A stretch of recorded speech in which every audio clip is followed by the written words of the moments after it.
आज अरे बिन पानी के आज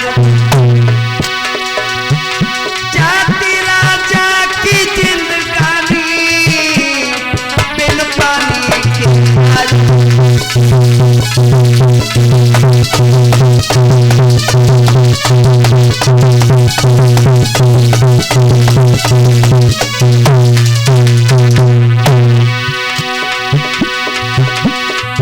राजा धीरे धीरे कह रहो है राजा धीरे धीरे कह रहो है निकलिया ले उघारी उघारी अब धीरे धीरे कह रहो है।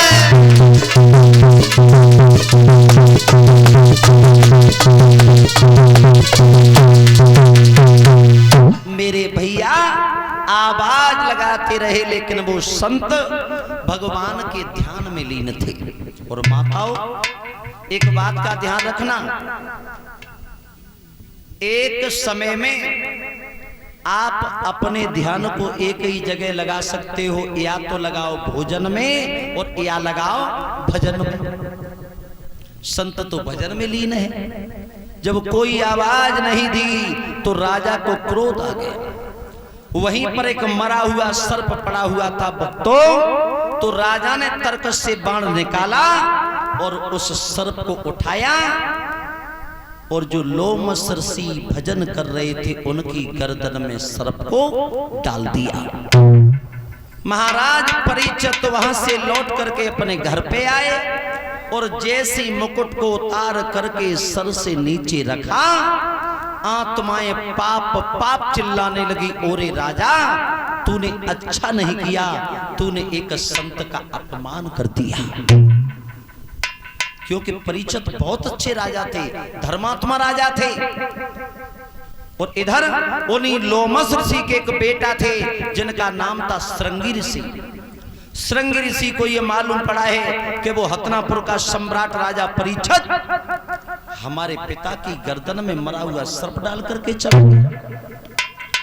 कहने लगे ओरे राजा परीक्षित तूने मेरे पिता का अपमान किया है, एक संत का अपमान किया है।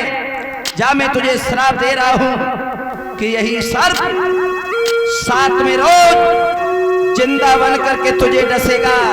ये मेरा श्राप है, श्राप।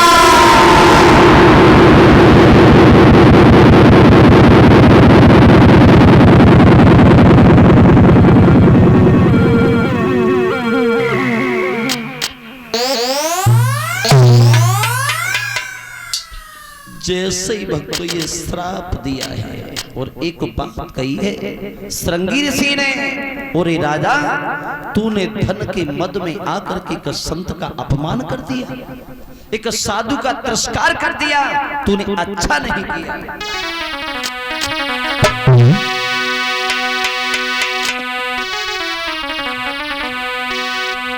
ओ धन के मत वाले राजा, ओ माया मध के दीवाने,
दे दिया कि यही मरा हुआ सर्प 7वें रोज जिंदा बन के तुम्हें डसेगा, ये मेरा श्राप है, श्राप। श्रृंगी वहां से आए हैं पिता के पास, पिता को आकर के सारी बात बताई कि पिताजी वो परीक्षित तुम्हारे गले में मरा हुआ सर्प डाल करके चला गया था, मैंने उसे श्राप दे दिया। लोमस ऋषि कहने लगे बेटा तुमने अच्छा नहीं किया, दोष परीक्षित का नहीं था। अरे परीक्षित तो बहुत अच्छे राजा हैं, दोष तो उस कलयुग का था जो उनके सर पे सवार था। बेटा अगर तुमने श्राप दे ही दिया है, श्राप कभी झूठ नहीं होता। अब राजा के पास में खबर भिजवा दो कि अगर वो अपनी मृत्यु का कोई उपाय कर सके तो कर ले। तो एक गौमुख नाम का शिष्य था, उसके द्वारा सूचना भिजवाई गई कि महाराज तुमने एक संत का तिरस्कार किया है, तुम्हें श्राप लग चुका है, 7वें रोज तुम्हें तक्षक डसेगा। अगर आप अपनी मृत्यु का कोई उपाय कर सकते हो तो आप अपनी मृत्यु का कोई उपाय कर लें। मेरे भैया राजा परीक्षित ने जैसे ये सुना कि मुझसे एक संत का अपमान हो गया, महाराज परीक्षित ने घर बार छोड़ दिया, परिवार छोड़ दिया, अपने बेटा जन्मेजय को बुलाया है, जन्मेजय को राज दिया है और राजा से अपने बेटा से एक बात कही है, बेटा मेरी एक बात सुन।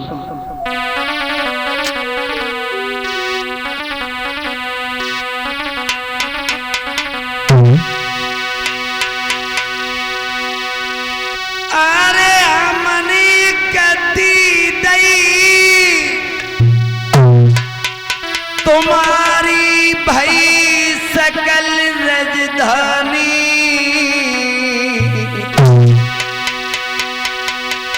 प्रजा को न दियो कष्ट रे ना होय धर्म की हानि।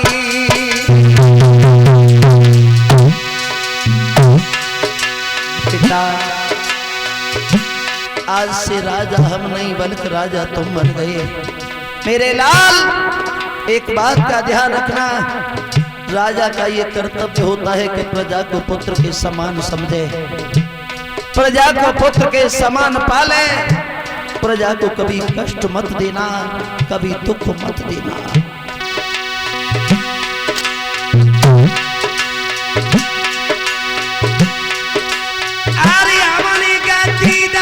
तुम्हारी भाई सकल राजधानी, सकल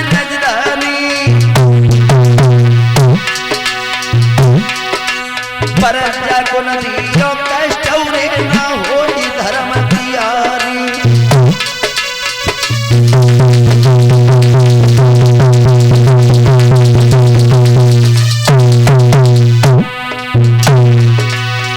लाला प्रजा को पुत्र के समान पाला है, बड़े नालों से पाला है, इसका ख्याल रखना।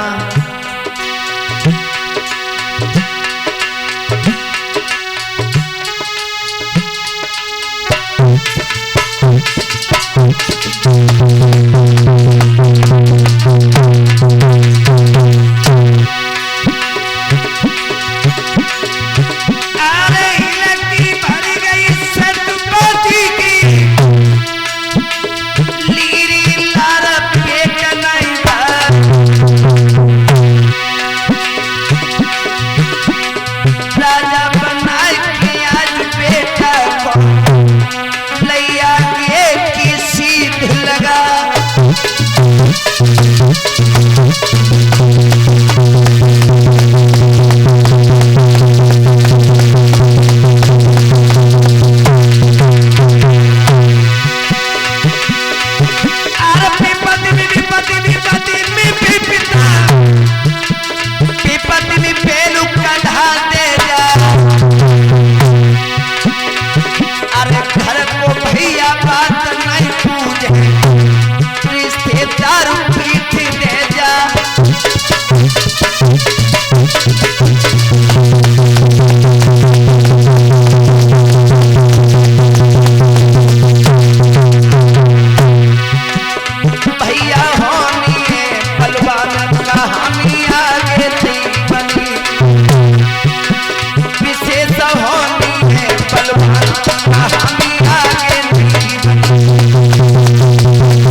अपने बेटा जन्मे जय को राज दे करके महाराज परीक्षित वहां से चल दिए।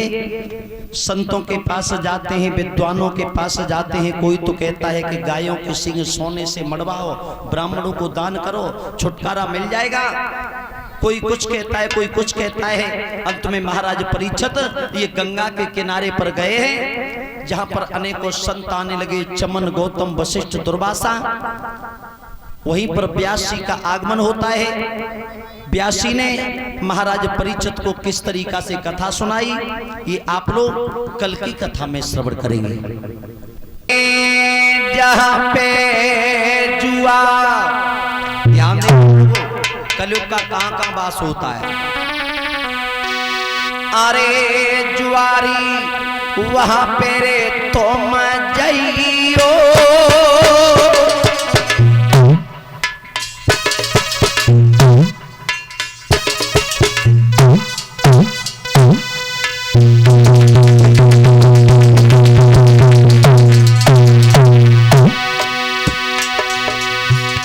और झूठ कपोड़ी होई ध्यान बसे इतनोई रे लइयो भैया झूठ।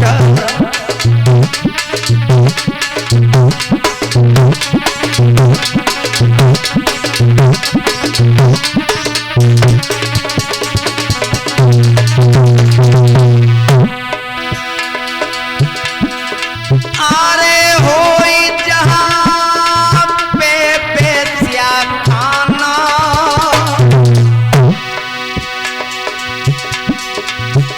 और लगी रही मदखी खाने के कलयुग पाई जगह जाना भैया लगी रही।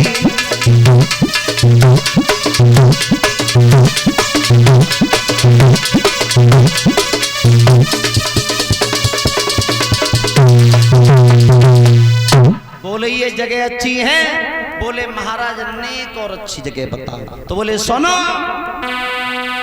बास तेरा सोने में होएगा, बास तेरा सोने में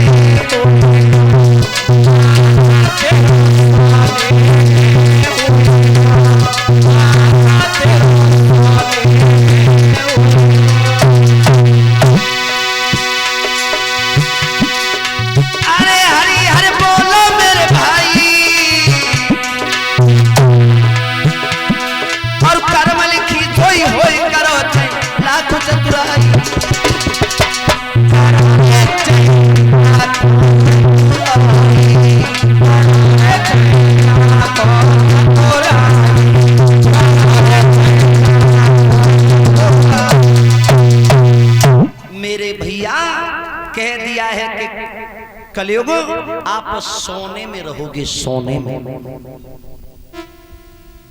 लेकिन महाराज यहां भी शंका हो गई। भगवान कन्हैया ने गीता में कहा है अस्माकम धांतुना कांचनम, यानी मेरा वास सोने में होता है। और इधर भागवत में लिख दिया, भागवत में बता रहे हैं कि सोने में भगवान का वास होगा। अब विचार करना, जिस जगह पर भगवान का वास हो, क्या उस जगह पर कलयुग का वास हो सकता है? नहीं। लेकिन माताओं, वो कौन सा सोना है जहां भगवान का वास है? वो कौन सा सोना है जहां पर कलयुग का वास है? खून पसीना मेहनत का कमाया हुआ जो आपका सोना है, जो आप मेहनत करके धन कमा रहे हो, सोना खरीद रहे हो, उसमें वास किसका है? भगवान का। वो चोरी, डकैती, छल, बेईमानी से लिया हुआ सोना, इसमें वास किसका होगा? कलयुग का। बोल गोविंद भगवान की गई। देखा कि मुकुट देखने में बहुत सुंदर है। आज हम ये मुकुट पहन करके नहीं जाएंगे, आज हम इस मुकुट को पहन करके जाएंगे। लेकिन महाराज परीक्षित को ये नहीं पता था लोगों कि इसमें कलयुग का वास है। वो मुकुट अधर्मी जरासंध का था। अगर धर्मराज का मुकुट होता तो कलयुग की इतनी औकात नहीं थी कि उस मुकुट में वो अपना निवास स्थान रख। महाराज परीक्षित ने मुकुट को सर पे रखा है, घोड़े पर सवार होकर के जब ये बियाबान जंगल में पहुंचे तो एक हिरन का पीछा किया। भागते भागते भागते भागते उस हिरन के पीछे काफी दूर बियाबान जंगल में निकल गए। जेठ की दोपहरी पड़ रही है, ऊपर से धूप है, नीचे जमीन गर्म है। महाराज परीक्षित को प्यास लगने लगी। चारों तरफ देखा, कहीं जल दिखाई नहीं दिया। सामने देखा तो एक बहुत बड़ा ऊंचा टीला है और वहां एक संत की कुटिया है। महाराज परीक्षित ने विचार किया कि अगर संत का आश्रम है, महात्मा जी रहते होंगे, महात्मा जी होंगे तो कमंडल होगा, और कमंडल होगा तो कमंडल में जल जरूर होगा। जल की आस में महाराज परीक्षित आज संत के पास में पहुंचे। वो आश्रम लोमस ऋषि का था। लोमस ऋषि आसन को लगाए हुए और भगवान के भजन में लीन हैं। उन्हें शरीर का कोई ख्याल नहीं। महाराज परीक्षित कहने लगे, जय सिया राम स्वामी जी, स्वामी जी जय सिया राम। महाराज परीक्षित आवाज लगा रहे हैं, लेकिन संत की तरफ से कोई आवाज नहीं आई। महाराज परीक्षित ने विचार किया, ये महात्मा नहीं, ये ढोंगी है। क्या मैं राजा नहीं हूं? क्या मैं कुरूप हूं? क्या मैं धनहीन हूं? क्या मैं बलहीन हूं जो इस संत ने मुझे देख करके नेत्र बंद कर लिए, मेरा अपमान किया है? और क्या बोले महाराज परीक्षित,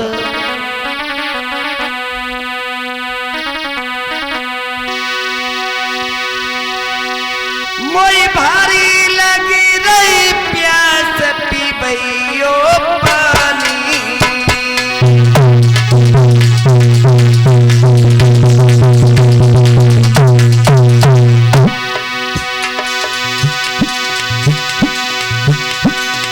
बिना पानी के आज जाती जिंदगानी।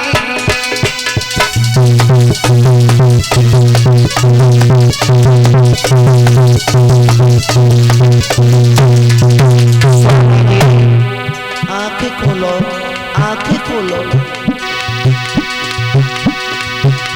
महाराज विपन में दिखत